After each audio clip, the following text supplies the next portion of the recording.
I'm Mike Dimas, and this is Pinball Shenanigans.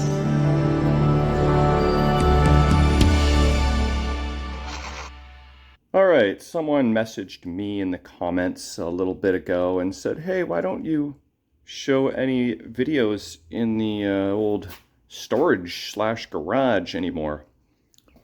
And basically the short answer is that this is not heated, and I'm in Canada. So it's like too cold 8 months of the friggin' year. But, as you can see, I recently set up a Supersonic that I picked up recently. And so, why don't I document some of the happenings here and see if we can get this thing to work. So the previous owner said that he had to fold up the machine and it was working when it was folded up at that time, and it's been folded up for, I don't even know how long actually, but I think it's a number of years. But once he got the machine, initially maybe 10 years ago I suspect, he did some things to it. I believe he rebuilt the flippers. I'm going to look on the underside. Replaced the flipper bats, replaced the rubbers. I don't know who did the fancy touch-ups here on the worn part of the playfield.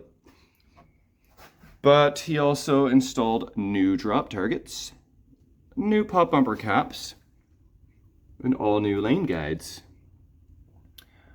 And if this part of the playfield, if the rest of the playfield was as nice as this top third, that would be amazing. But as is the case with many and or most Supersonics, got significant wear in this area. So, armed with that knowledge, I set up the machine last week, maybe it wasn't even a week ago, a few days ago, and powered on the machine. As you can see, it has a newer Altek MPU, which is handy, original lamp driver, original soundboard, and a new power supply. I did check all the fuse values to make sure they were correct, which they were, because usually these new power supplies come with the fuses already installed. So I powered on the machine. I had the solenoid driver board installed, and it actually worked until it didn't. I was doing some tests and whatnot, and actually I'm kind of jumping the gun here, so let me go back to the overvoltage issue in a second. But firstly, what I did was, let me raise the hood. Firstly, what I did was replace that back left leg tee because it was stripped and it wasn't working. Then you can kind of see the remnants of an old isolation transformer that was installed. It is Ontario protocol back in the day. If you want to operate any arcade or pinball machine, you need to install an isolation transformer, and you need to get your little orange sticker from Ontario Hydro to show that you've done that and prove you are worthy to operate the pinball machine. I removed them all. They're all unnecessary, and they makes the machine like 20 pounds lighter. Then I proceeded to give the thing a vacuum because there was a lot of crust and whatnot in the cabinet. Oh, if you ever see a hole in the bottom of your cabinet, it's not because they were trying to steal quarters. Not in this case. They were trying to find a spot to feed the power cord because they probably put the head on and didn't pull the cord out and were like, oh crap, we need to feed the power somewhere, so let's just bust a hole in the middle of the cabinet. So that's what that is likely from.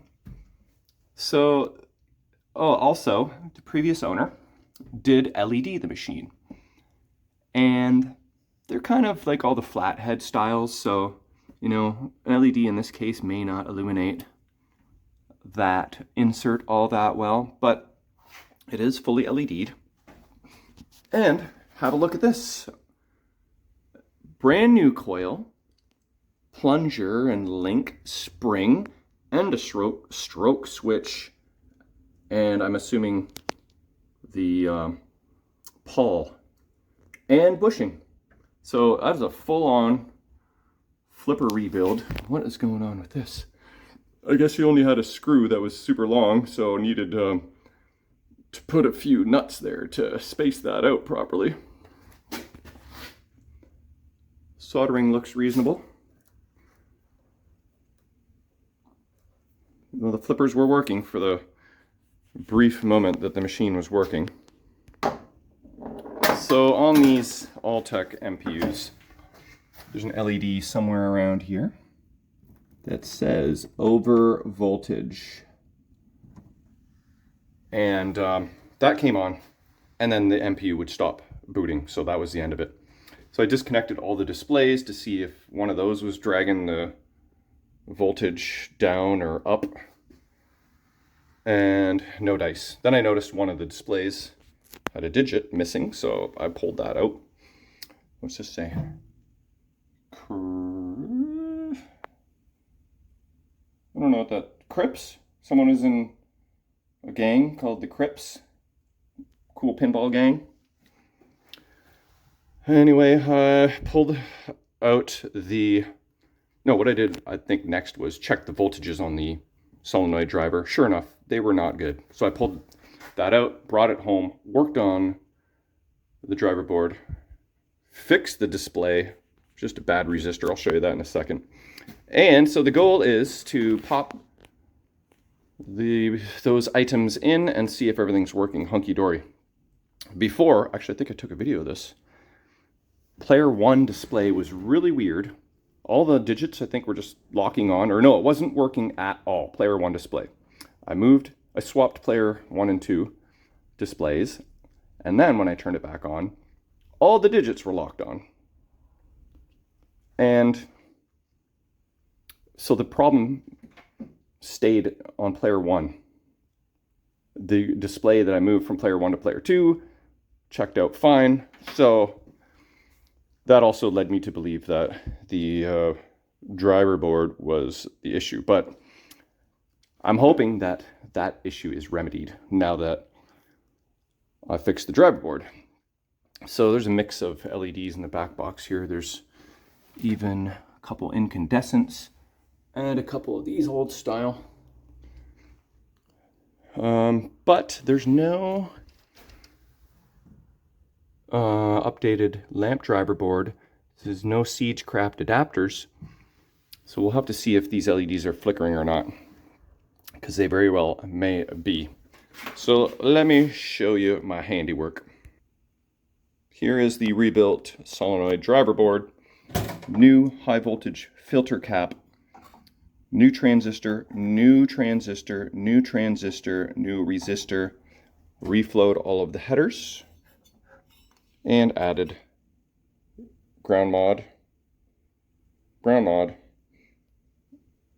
and tied test point 1 and 3 together as per the recommendations. So I tested this board in my Viper at home, and it checks out. And so does this display. This isn't the one where I replaced the resistor. This is the one I just pulled out of my stash. But I did fix the one that I pulled out with a resistor. That's all it was. So nice simple fix there. All right, so the big reveal. Let's pop in these boards and displays and see what happens. Okay, driver board is installed. Another bonus with this machine is that these connectors to the power supply do appear to have been repinned. So that is a bonus. I just plugged in display number 2 because we know that was working before. And we'll see if it is still. And then I'll plug in player 1, which was the funky one. And these power bars, these are garbage. Do not accidentally stick your finger in there. These things pop off. The plugs just don't work on that side very good at all. No wonder they were on freaking sale. So I'm plugged in. Turn that on. And let's see if we have anything blowing up. Ooh, It's a bit of a buzz. What? Over voltage still? What is happening? Weird. Okay. That does not make any sense. Okay, what I'll have to do is check all the voltages again on the power supply. Then check all the voltages on the driver board and see what happened, because the game worked for like 5 minutes initially and then over voltage kicked in. So what could be dragging that down? Either I just blew up a component on my driver board, or this display is doing something, which I don't really suspect that, but hope I didn't just blow my handiwork on my solenoid driver. All right, well, I gotta go digging. Okay, I just discovered something accidentally here that could be problematic. Where is that supposed to go? It doesn't look original. I can hear the speaker doing some chirping as well. Oh wait, maybe it is. That is the general illumination circuit. So that should be like 7 volts, right? So if that is grounding out, that could be a problem. Okay, so interesting. Where the heck is that even supposed to go? Okay, so checked all the voltages, which are conveniently laid out right here on the board. And also on the solenoid driver, got your 5 volts, 5 volts, 12 volts, 180 volts, and 240 volts. Well, checks out. But if somehow this, I'm pretty sure it's like the 7.3, where does it say that? 7.3 VAC. Pretty sure that is for general illumination, I think. If not,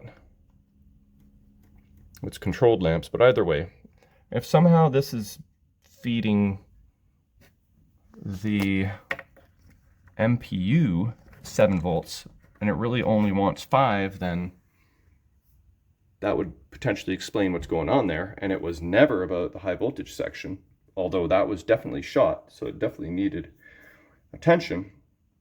So with this not touching anything, let's see what happens. All right. Over voltage light. Okay, then. I'm gonna have to dig deeper. Okay, let's disconnect this stuff. You know, I should have probably just disconnected the soundboard to see if that was the issue.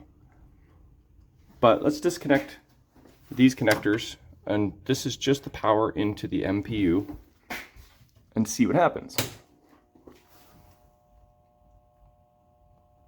No over voltage, so that's good. Okay. It seems to be fine. So, what does it all mean? I think this is...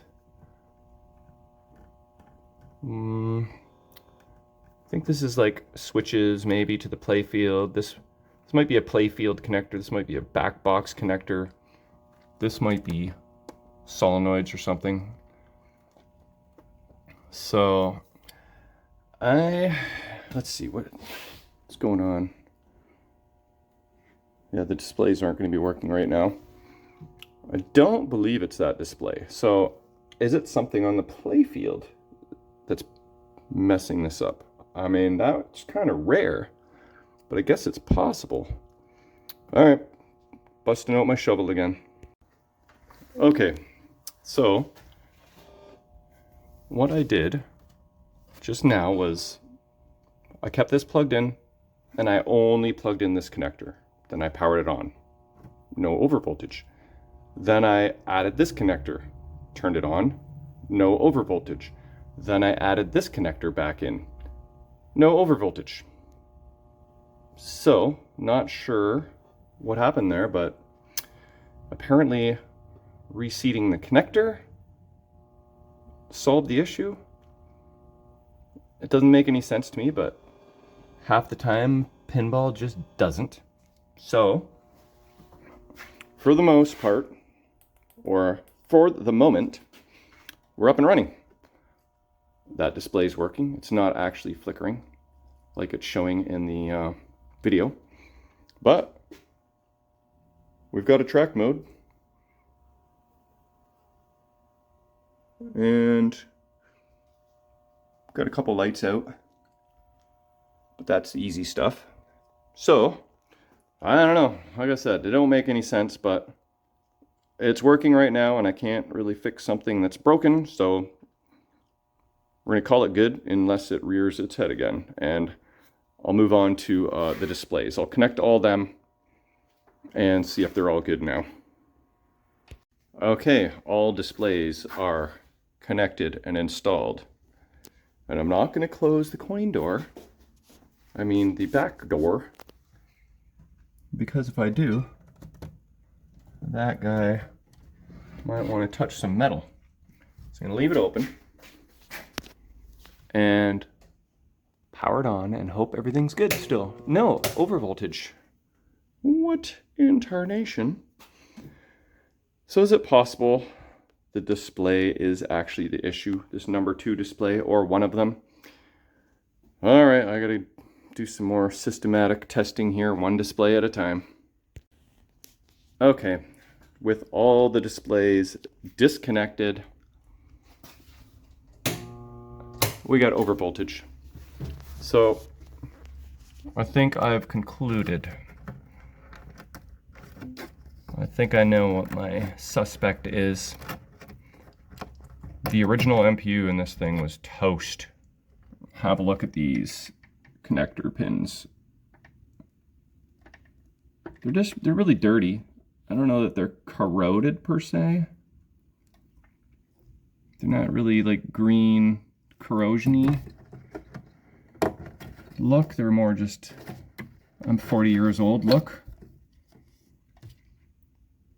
Don't look that bad, but maybe this is my issue. I think it would probably just be prudent to repin these 2 connectors. Maybe that will solve things, because it's about the only thing that makes sense at the moment. If I'm getting proper voltages everywhere, displays are all disconnected. Oh, I also did disconnect the soundboard power, and that did not change anything. So I'm not suspecting the soundboard. But I left my repinning tools at home. I was thinking of bringing them, and I should have. So I either am going to come back to this another day or go home and grab my stuff. And also figure out where the heck this is supposed to go, because someone has soldered this. There's solder on there, so it's a bit of a mystery why that is like that. Anyway, I thought I was going to be plugging and playing, but not just yet. Just for S&Gs, let's see what this actually does, because I don't think this is original. And look what I found behind the wire tie. Duct tape. I mean, electrical tape. So I don't know that that actually belongs to that after all. It's a bit of a chameleon. I feel like this is tapped in here. Maybe, because the guy told me he was trying to address like a flickering issue with the LEDs. Maybe he thought that this might have helped. Look at that. As suspected. What is going on there? So they tied the green and white together and added this, and then soldered this somewhere. The red and green, I believe, are these 2 guys here. But I think, are they both outputs, or was one going in and one going out? I mean, all the lights appear to be working okay. So I don't know if that is actually an issue or not. But I think I'm going to be removing this wire and then find out if I need to undo that. But like I said, it's all apparently working. But